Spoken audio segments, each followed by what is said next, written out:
Island Hopper TV, and today we're going to explore the Philippines. I'm going to show you all around, tell you everything you need to know. Let's do it. Now, before we get into this video, I want to talk about why pick the Philippines over other places like Indonesia or Tahiti or Fiji to find paradise. You can also find it in Hawaii. Well, one reason that I really enjoy the Philippines is because outside of the big cities, in the provinces, people are super friendly and smiley. Also, it's not going to break the bank to find paradise like this here in El Nido or in Coron. You can easily get here. Hotels range in between $20 to $60 a night, depending on how much luxury you actually want. But that's one reason why you should really consider the Philippines, is because you can find paradise on a budget without breaking the bank with friendly people. You're not going to find that many places around the world.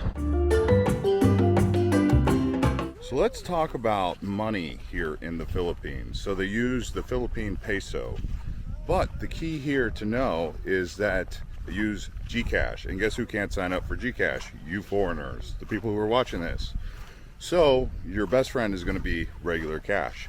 And when you're in the province, you'll notice that's pretty much all they ever take. You know, you could go to even like a high-end restaurant and you'll say, do you take Visa? No, sir, we take cash only. Okay. You want to pay for a ferry, you want to pay for a tour. They don't take cash. I mean, they don't take cards. They don't take Visa, American Express. It's almost always cash, cash, cash. And so I would say 10,000 pesos a day is going to be what you want to carry around with you, because, you know, you want a little backup. And sometimes you'll spend 10,000 pesos in 2 or 3 days, of course, or 4 days, 5 days, depending on how frugal you are. But if you're doing activities, it can go by fast. Not to mention the fact that most ATMs won't let you pull out any more than 10,000 pesos. So that's something to know also, right? But overall, it's all about cash. Cash is king here, and you can't use Gcash. I would say maybe 15 to 20% of the time in the province I was able to use card. Typically I was able to book my hotels using hotels.com with a credit card. But if I just showed up to the hotel without using Agoda or hotels.com, I was paying cash because they didn't take card. That happened quite a bit on Siquijor actually, and on Cebu. Next up, let's talk about transportation. So you can see motorbikes, they've got these trikes, and then I actually rented a rental car here. This was on Siquijor Island.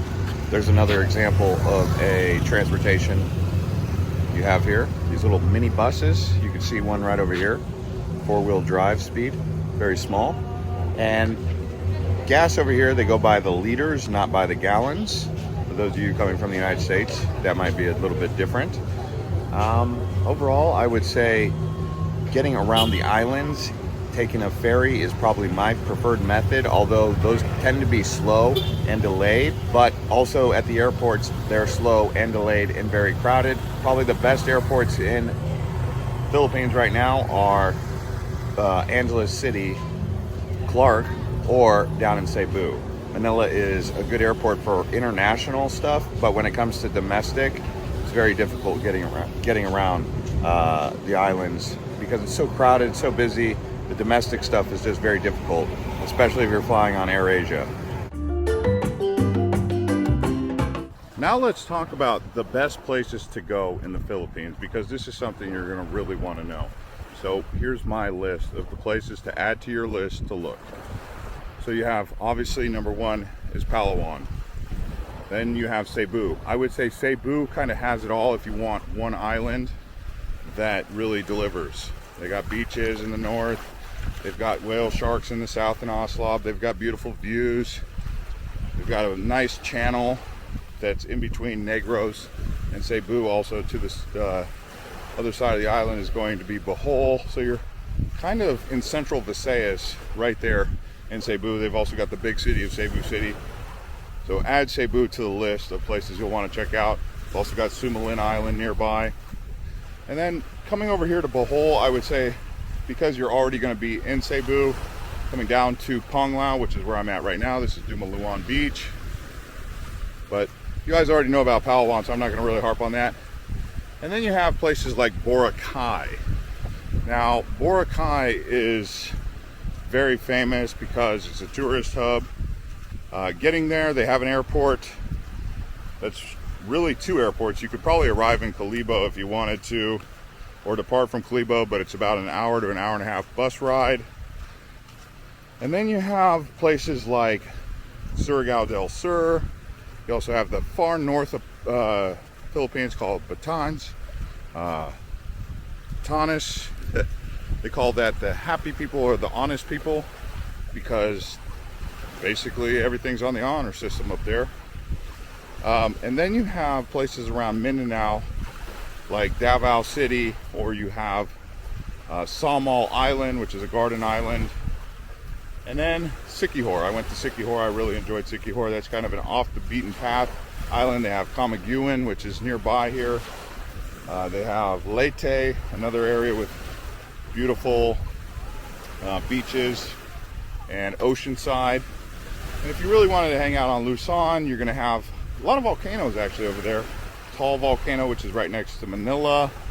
So you're going to have plenty of activities to do around Manila area if you just wanted to stay centrally located. But I would say get off Luzon and go out to Visayas.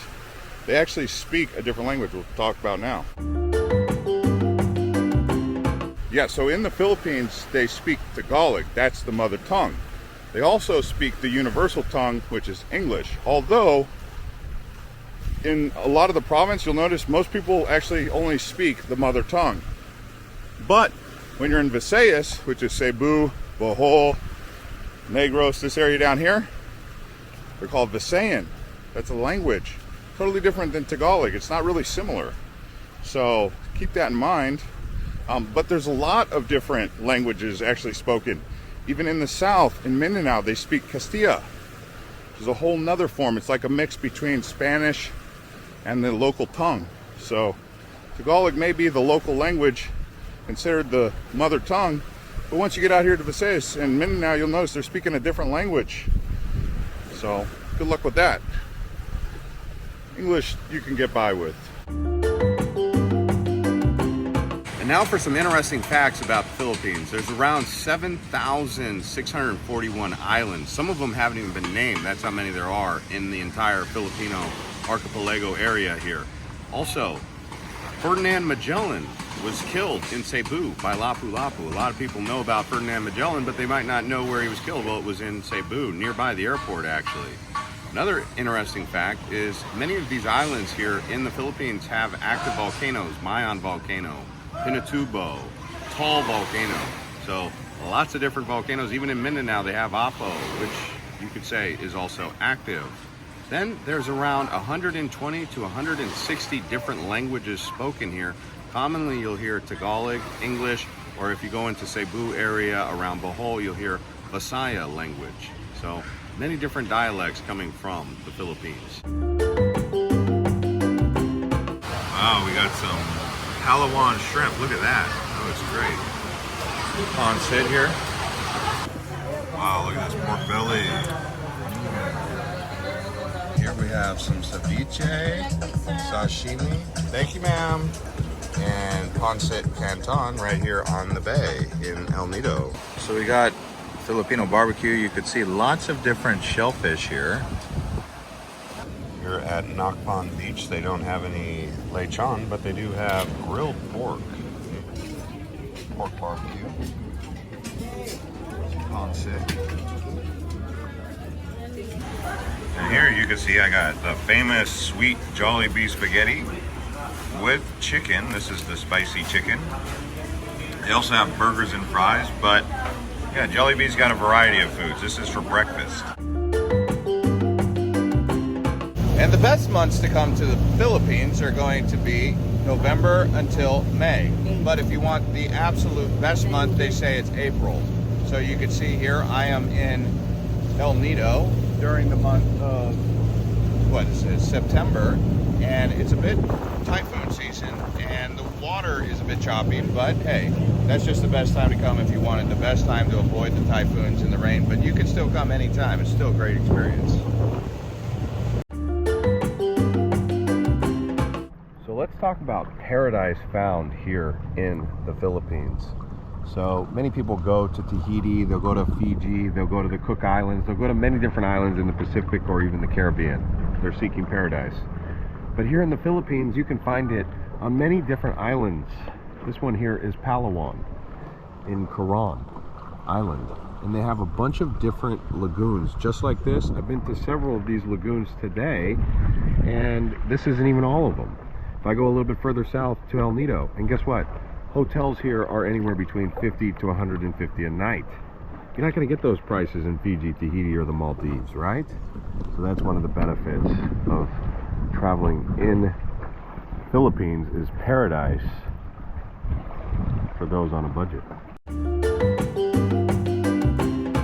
So when you're out here in the Philippines, some of my favorite activities to do while here are going to be getting in the water and swimming at these paradise beaches. They also have canyoneering in Cebu, going around to the many different waterfalls. This beach that I'm at right now is actually in Coron. Here in Coron, you go 3 hours south by ferry, and you're in a place called El Nido, which also has very beautiful beaches. So definitely getting out there in nature is the best thing to do while in Philippines. I'm not going to sit here and say that I really enjoy the cities as much. Thank you everyone for watching Island Hopper TV. If you enjoyed this one, please consider watching another one of our videos. We have a recommended video and another video for you to watch next.